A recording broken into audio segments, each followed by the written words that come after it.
जन स्वराज पार्टी के प्रदेश अध्यक्ष आनंद मिश्रा पहुंचे औरंगाबाद। एक निजी होटल में किया प्रेस वार्ता। 2025 बिहार विधानसभा चुनाव की तैयारियों को लेकर किया चर्चा। मीडिया को संबोधित करते हुए प्रदेश अध्यक्ष ने कहा कि हमारी पार्टी 243 सीटों पर चुनाव लड़ने की पूरी तैयारी कर चुकी है। इस प्रेस वार्ता में पहुंची जन स्वराज पार्टी के महिला संगठन के जिला अध्यक्ष सगुप्ता यास्मीन, जिला अध्यक्ष ब्रिजमोहन सिंह। आइए सुने इस प्रेस वार्ता के दौरान प्रदेश अध्यक्ष ने क्या कुछ कहा। जन स्वराज युवा संघर्ष यात्रा शुरुआत किया गया 19 जनवरी 2025 एलसीटी घाट स्थित बिहार सत्याग्रह आश्रम से, जहां पे कि माननीय प्रशांत किशोर जी ने इसको फ्लैग ऑफ किया। इस यात्रा का ध्येय है करीब 20,000 किलोमीटर जाना है पूरे बिहार में, हर विधानसभा लगभग हर ब्लॉक पहुंचना है और हमारे जो 1 करोड़ लोग जिन्होंने मिलकर ये पार्टी बनाई उनको एक्टिवेट करना है, जागृत करना है और हमारे संगठन को मजबूत करना, संगठन का विस्तार हो और आने वाले विधानसभा चुनाव के लिए जो तैयारी होनी चाहिए उस पे हमें चर्चा करना है। अभी तक ये 5वां हमारा जिला है जब से हम निकले हैं। करीब हम 44 प्रखंड इसमें पार कर चुके हैं और ये 25वां विधानसभा में आके हम पहुंचे हैं। यहाँ पे करीब 800 किलोमीटर के आसपास हम लोगों ने ऑलरेडी बाइक के थ्रू हमने यात्रा कर ली है और कई हजार लोगों से मुलाकात हुई है हर तरह से। और आज जो है, आज हम यहाँ से निकलेंगे औरंगाबाद में। करीब 4 ब्लॉक हम यहाँ पे आज कवर कर रहे हैं। औरंगाबाद, देव, कुटुंबा और नबीनगर, बारून और 2 असेंबली कॉन्स्टिट्यूंसी है, कुटुंबा और नबीनगर। इसको करेंगे। आज की यात्रा करीब 60 किलोमीटर के आसपास की है। इस यात्रा का तात्पर्य है कि इसको जो कहते हैं कि युवा संघर्ष यात्रा। ये संघर्ष आप अच्छे जानते हैं कि जनसुराज एक बात बार बार कह रहा है, जनसुराज आएगा 5 चीज हो जाएगा। तो इन 5 चीजों का ही मूलतः संघर्ष है और संघर्ष के बारे में लोगों को बताना, उनके पास जाके दरवाजे दरवाजे, गांव गांव पहुंच के उनको बताना कि ये संघर्ष जो है, ये जनसुराज का या प्रशांत किशोर जी का या आनंद मिश्रा का ये कोई पर्सनल संघर्ष नहीं है। ये संघर्ष पूरे बिहार का है, जिसका दायित्व उठाया है जनसुराज की युवा वाहिनी ने और ये पूरे संघर्ष को लेके बिहार के हर एक कोने तक पहुंच रहे हैं। संघर्ष ये है कि एक बेहतर शिक्षा प्रणाली बिहार में स्थापित हो, जो शिक्षा में जो भ्रष्टाचार है या जो शिक्षा में जो टूटता हुआ सा नजर आ रहा है, साथ में परीक्षा व्यवस्था भी, इसको कैसे बेहतर किया जाए, इस पे संवाद स्थापित करने का प्रयत्न किया जा रहा है। साथ में पलायन रोक के किस तरह से रोजगार, स्वरोजगार क्रिएट किया जा सके हमारे युवाओं के लिए, उस पे बात हो रही है। बात हो रही है कि हमारी महिलाओं को किस तरह से सशक्त किया जाए, किस तरह से उनके हाथ में एक पूंजी पहुंच सके जिसकी मदद से महिलाएं या उनके घर के जो पुरुष है वो अपने घर को गरीबी के जाल से बाहर निकाल सके। इसके साथ है कि जो हमारे बुजुर्ग हैं उनको सो कॉल्ड वृद्धा पेंशन के नाम पे 400 रुपए की जो बात कही जाती है, और आपने देखा, हम तो जमीन से आपको रिपोर्ट लाके बता रहे हैं, लोग कह रहे हैं कि भैया 400 रुपए के लिए वृद्धा पेंशन का कार्ड बनाने में 3,000 रुपया लगता है, घूस देना पड़ता है और उसके बाद भी कभी मन किया तो दिया, नहीं मन किया नहीं दिया, और वो भी 400 के नाम पे 300 मिलता है, उसमें भी 100 रुपए काट लेते हैं। तो ये व्यवस्था होगी जो कि हमारे वृद्धों का सम्मान और हक की बात हो सकती थी, वहां पे इसको भीख में बदल दिया गया है।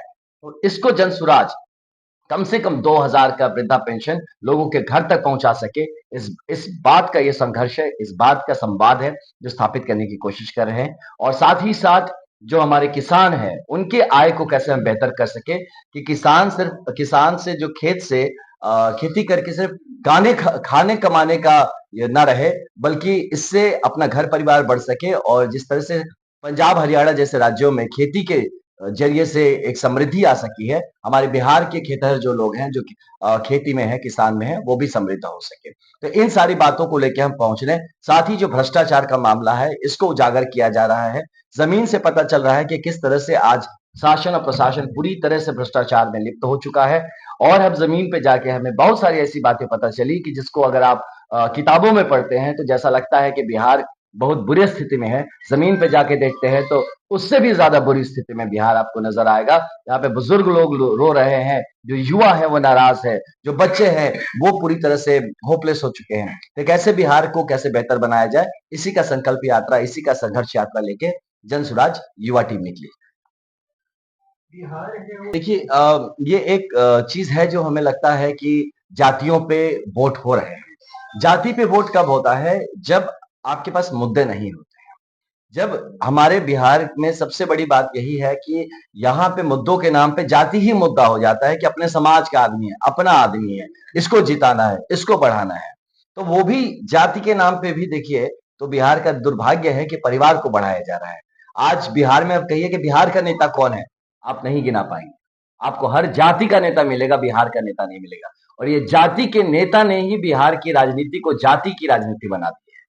क्योंकि इसी इसी जो नैरेटिव है, इसको ब्रेक करने तोड़ने का प्रयत्न कर रहा है जनसुराज।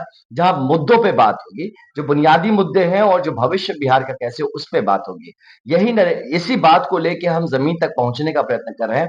और बार बार हुआ है, अगर आप देखिए कि किसी भी एक बड़ी प्रयोजना को, बड़ा एक सपने को जब भी बिहार के सामने रखा गया है, बिहार जाति से उठ के बिहार ने वोट किया है। बहुत ऐसे एग्जांपल्स आपको राष्ट्रीय और स्टेट लेवल पे भी पॉलिटिक्स में मिल जाएंगे। रिसेंट कुछ इलेक्शंस को भी आप उठा के देखेंगे तो लोगों ने जाति से उठ के वोट दिया है, मुद्दों पे वोट दिया है। तो ये मान्यता है जनसुराज का कि अगर सही तरीके से बात जनता के बीच ले जाए जा सके, अगर उनके सही मुद्दों पे चोट किया जा सके, तो जनता का वोट आपकी जाति पे नहीं, बिहार के हित में और बच्चों के भविष्य के लिए होगा।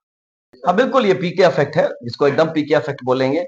कि एक बात तो जनसुराज ने अच्छा कर दिया है कि बहुत लोगों को कम से कम कुछ बेहतर मुद्दों की बात करने के लिए विवश कर दिया है। विवश कर दिया है कि सिर्फ एम वाई दो लेटर्स में ना खो के पूरे 26 लेटर ए टू जेड की बात करे, तो कम से कम सोच को तो उनको विस्तार किया। तो ओवरऑल देखिए, प्रशांत जी भी ये बात कहते हैं, जनसुराज का मानना है कि चाहे कोई भी ठीक करे बिहार को, लेकिन ठीक करे, ये जरूरी है।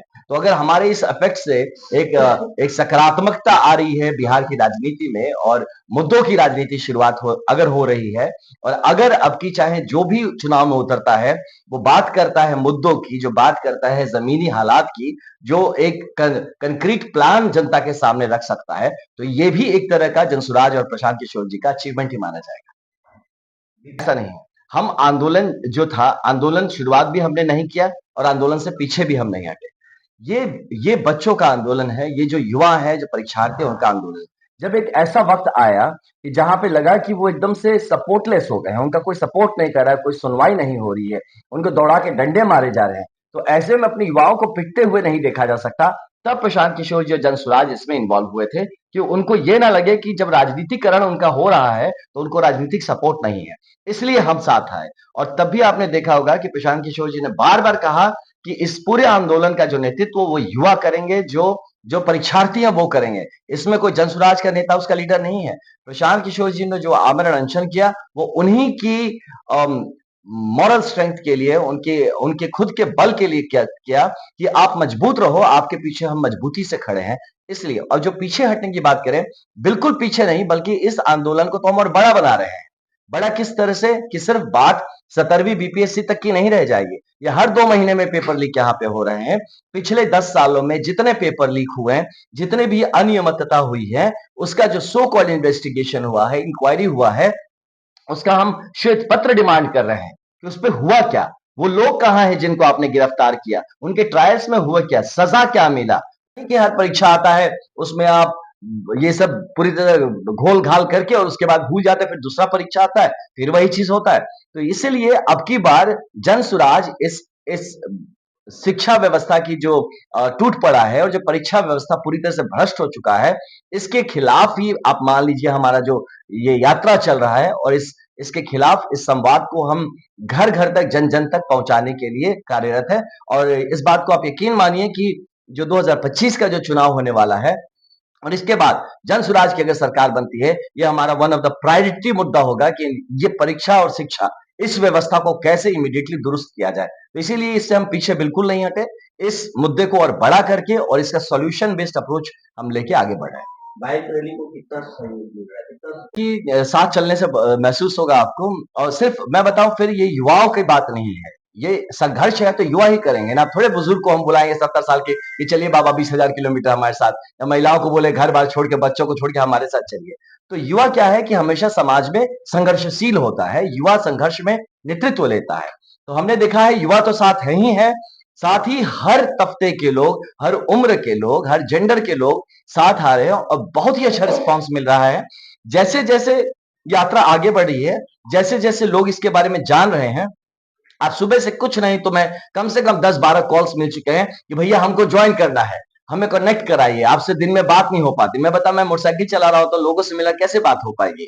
वो कह रहे हमें एक नंबर दे दीजिए, हम सब ज्वाइन करना चाहते हैं और आपके साथ पूरा बिहार चलना चाहते हैं। ये संघर्ष जो हो रहा है, हमें पूरा यकीन है कि जनसुराज और आप लोग मिलकर बिहार सुधार देंगे, तो बाद में पछताना नहीं चाहते कि यार ये जब हो रहा था संघर्ष तो हम घर में बैठ के मोबाइल पे देख रहे थे और हम खुद इसमें नहीं। इसलिए मैं कहता हूँ बहुत ही पॉजिटिव रिस्पॉन्स है। मैं आपको और एक बात बताऊं कि कुछ दूसरे दलों के भी युवा नेता हैं जो कि इतने इंस्पायर्ड हुए इस बात से कि 2-3 लोग हैं, अब नाम बताना उचित नहीं होगा, वो मुझे कनेक्ट किए कल रात को लेट नाइट उन्होंने किया कि भैया ये चीज होगा ना, ये बात हुई कि मुद्दों पे यहाँ लोग ऐसे ही घूम रहे हैं, कुछ कुछ उनके पास मुद्दे नहीं होते, वो खाली ऐसे ही घूम रहे होते हैं, बस में घूम रहे होते हैं, नाम का फोटो खिंचा के डाल देते हैं। आप लोग जो जमीन पे, इसके लिए हम युवा भी आए थे राजनीति में और आज हम पिछड़ा हुआ महसूस करें, हमें मौका दीजिए, हम भी आपके साथ चलना चाहते हैं।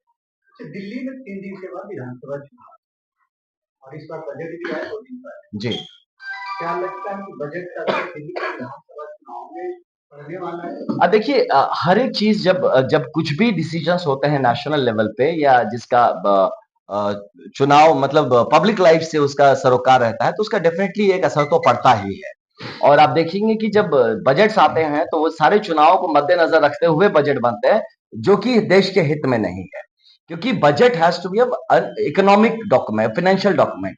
वो जब पॉलिटिकल डॉक्यूमेंट हो जाता है तो वहीं पे होता है प्रॉब्लम। अब एग्जांपल क्या है, बिहार का ही है ना, ये मखाना बोर्ड कई बार डिक्लेयर हो चुका है, ये पहली बार नहीं हो रहा है मखाना बोर्ड। लेकिन आप हर बार जब चुनाव आता है तो आप अलग अलग, या तो दिल्ली के चुनाव को आप इन्फ्लुएंस करने की कोशिश करते हैं या आने वाले बिहार के चुनाव को इन्फ्लुएंस करना चाहते हैं, तो ये बड़ा दुर्भाग्यपूर्ण है जिसको हम लोग ऐसे समझते हैं।